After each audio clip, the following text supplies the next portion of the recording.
Hey guys, Equinox here. This is going to be another PTR update video. I'm just going to have a Waycrest manor in the background that you guys will have for something to watch. Basically, I'm just going to go over more thoughts, more updates on the class, and pretty much just tell you how it's going. So I did quite a bit of PTR testing, and I tried some different stat priorities: full crit mastery, mastery versus mix, still with high crit because I think high crit is required. But yeah, I just tried a bunch of stuff, and I came to the consensus that you really just don't notice verse. Like it felt pretty much no difference, and I noticed like my self healing and my shield size for Celestial Brew is a little bit smaller because Mastery skill is pretty heavy on Gotox and Celestial Brew. So I think Crit Mastery is gonna be the play. Obviously, I'm gonna continue to do more testing. Maybe that changes with our 4-set. I don't know. We'll see. Just depends.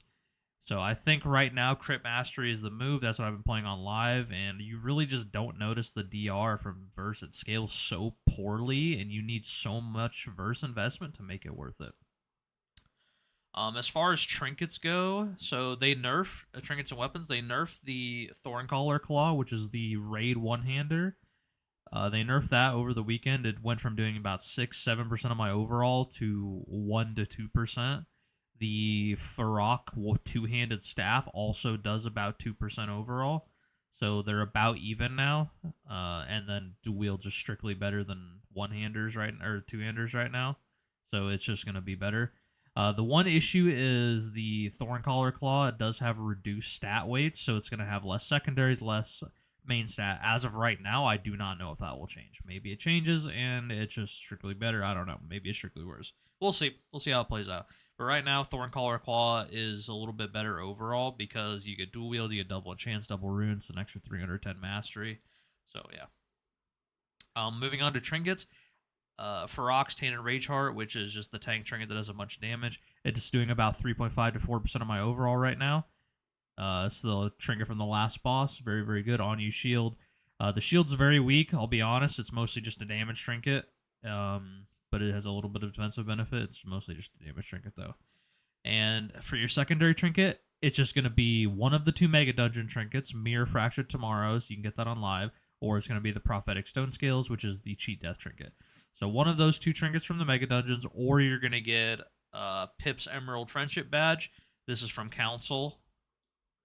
Council of Dreams again, and then it's either that or Augury of Primal Flame.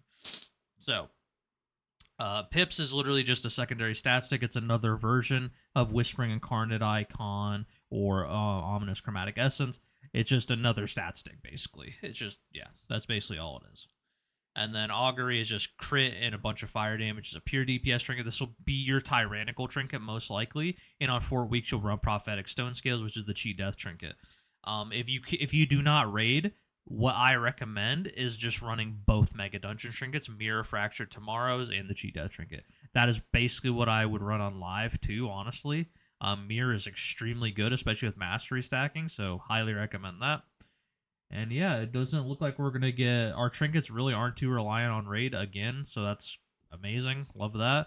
There's no like beacon level strength trinket in raid that I can tell so far with the current trinket tuning, so yeah, looks like we'll be good to go.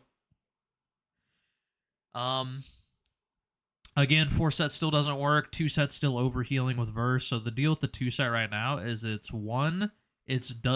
healing, scaling with Verse twice, so scaling your damage, obviously, and it reflects off your damage, and then the healing is also scaled with Verse. I tried low Verse, like I had like 5% Verse or something, and it still was healing a lot more than just 50% leech. So I'm pretty sure it's just like the value on it's just too high. I don't. Yeah, I'm not the best at diving through logs, but I'm pretty sure it's healing more than it's supposed to, even without the verse scaling. So whenever that gets fixed, it won't really matter because right now it's overhealing about 60% in every key, so doesn't really matter too much. The 4-set just still does not work. It has literally zero function. It shows up.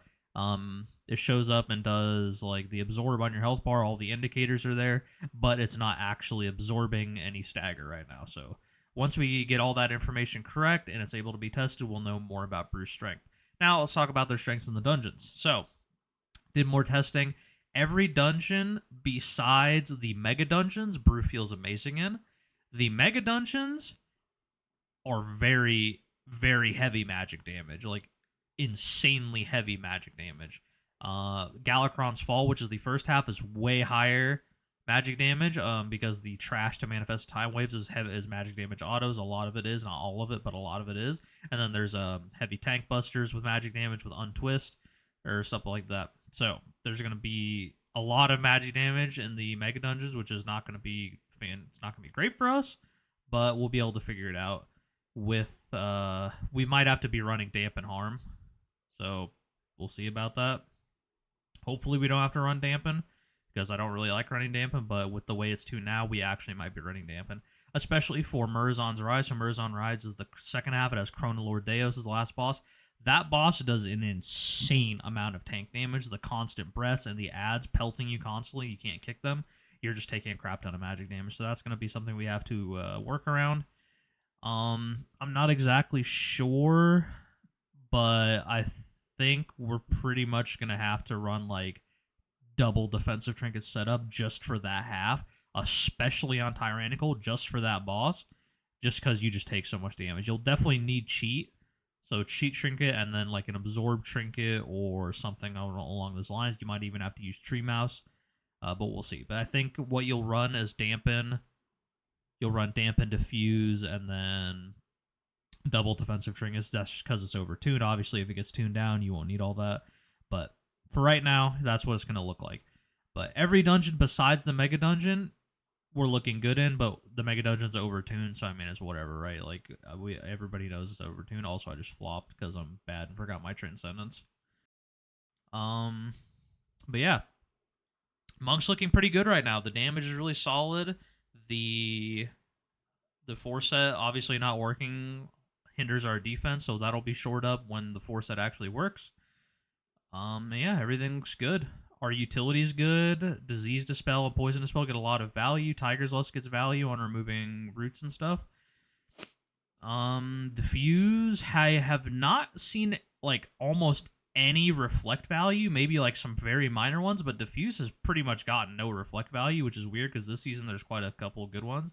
So I don't know if they're trying to like remove them or what, but yeah, diffuse doesn't really do too much value. Zen Med has some pretty nice value. There's a 1 or 2 force dodges that you can do. So force dodging is basically, so how your mastery works is whenever you blackout kick or you get hit by an attack, you get a stack of elusive brawler. And that it basically is a bad luck protection for dodges. And basically how you force a dodge is you take melees from the boss by turning your back to them, and then when the tank buster comes out, you face them, and then you have 100% dodge on that tank buster. You do that on stuff like Hate Spite, which is the third boss in Blackrock Hold, and you can pretty much immune his entire charge mechanic. And yeah, that's basically what force dodging is. You'll have a couple of those a season. I'll actually get to use that section of my guide. I'll have video examples from PTR showing you how to do those. If they change, I will let you guys know. If you cannot force dodge them anymore, you will know. But yeah, Brew's looking pretty solid. We haven't tested Everbloom or Throne of Tides yet, so maybe Brew not so good.